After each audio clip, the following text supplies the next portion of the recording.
Take a hike, Player 3! Hi, it's Ryan from Knights Around a Table. Here's how you play Splendor Duel. You and a friend go head-to-head in a special two-player-only version of the popular gem-cutting game Splendor. If you already know how to play Splendor, there's my how to play video, then you should have a bit of a head start here. But interestingly, if you know how to play Seven Wonders Duel video, you'll notice a few similarities.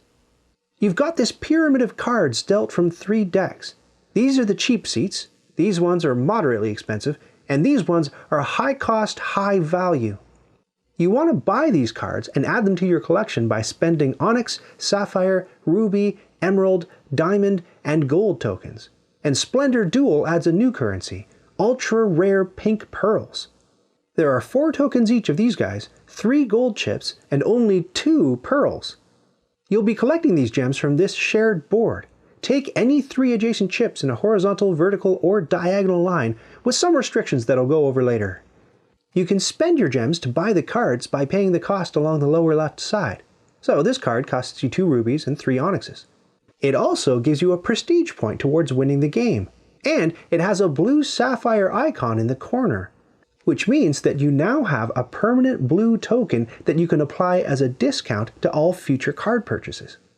In the original Splendor, the first player to reach a certain score would win the game, but Splendor Duel has 3 ways to win. The first player to reach 20 or more prestige points can claim victory. Some cards you buy have these crown symbols on them. If you buy enough cards to have 10 or more crowns, you'll win the game.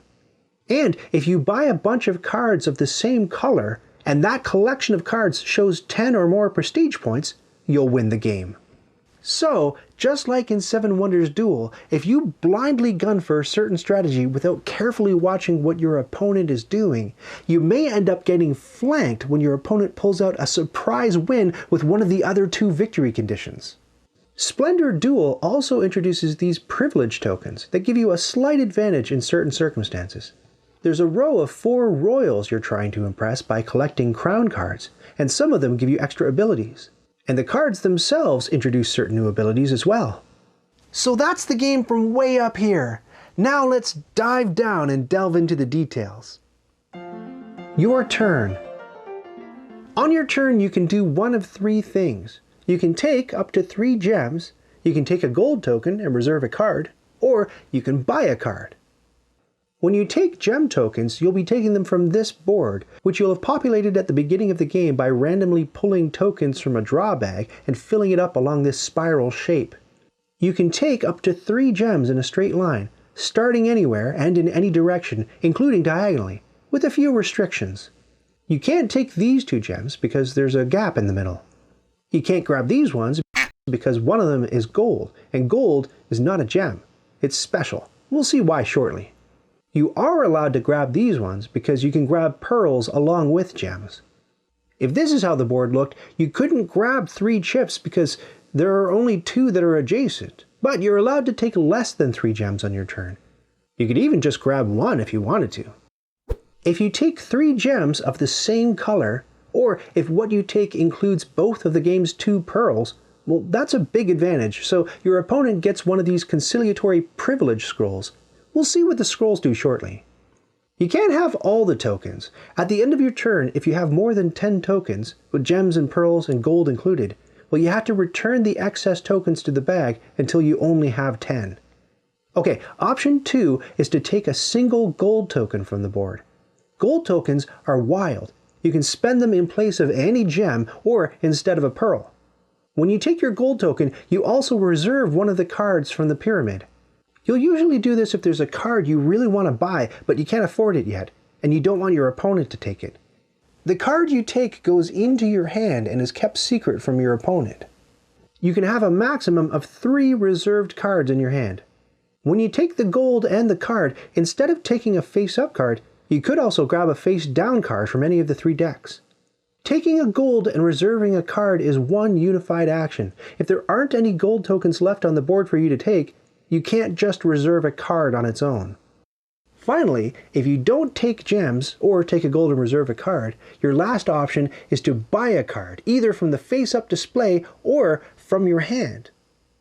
Pay the cost of the card in gems in the lower left corner by putting those tokens back into the draw bag. Remove the card from the display and put it face up in front of you. Then flip out a new card from the same row. Later in the game, if you've already bought a bunch of cards, those cards may offer you permanent gem discounts on future purchases. So here, you want to buy this level 2 diamond card, which costs 4 sapphires and 3 rubies. You only have 1 sapphire, 1 ruby, and 1 gold in tokens, but you have 3 permanent sapphires from the cards you've already purchased, and 1 permanent ruby here. If you let the wild gold token stand in for that missing 3rd ruby, you can cash in your chips and buy this card. Intriguingly, there aren't any cards in the game that provide pearls as a discount. Optional actions. So if both players are constantly taking gems for that board, how does the board get refilled?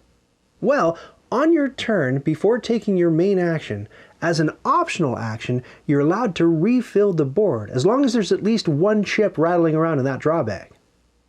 Shake up the bag and refill the board, starting with the central space and following the spiral, filling all the gaps.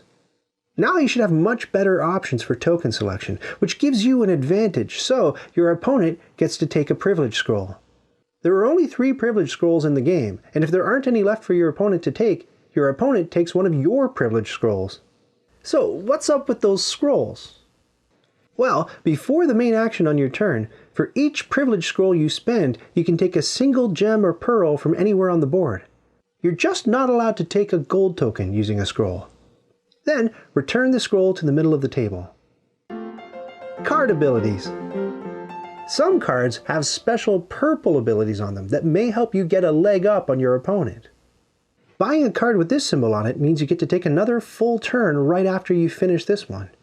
This symbol means that you get to take a token from the board that matches this card's color. So in this case, you could take a black onyx gem from the board. If there aren't any black onyx gems left, you forfeit the perk.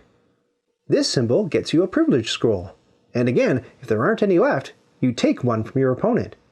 This steal symbol lets you yank a gem or a pearl token from your opponent. You can't steal gold though.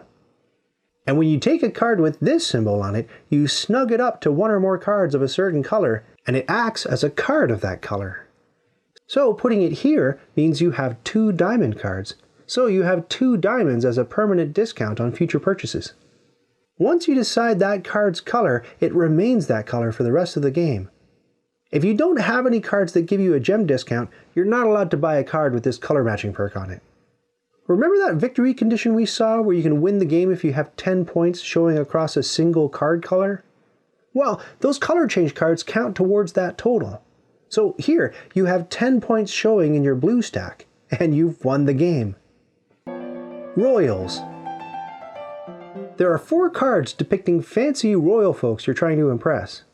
If you build enough cards to get you past 3 crowns, you get to take a royal card of your choice as a free action on your turn. You still get to perform your main action.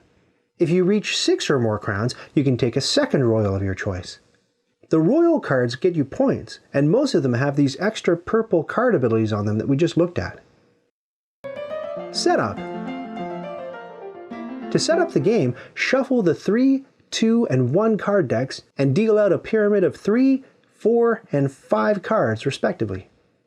Put the scoring tile at the top and the gem board at the bottom with those 3 privilege scrolls nearby. Put the 4 royal cards here. Throw all of the gems into the draw bag, shake it up, and populate the board in a spiral starting from the middle space. Decide the first player with a spirited round of karate. Whoever isn't the first player gets a scroll as a consolation prize. Then take turns going back and forth until someone buys cards worth 20 or more points, collects cards with 10 or more crowns, or gets a single color of card, including those mimic cards, worth 10 or more points. And now you're ready to play Splendor Duel.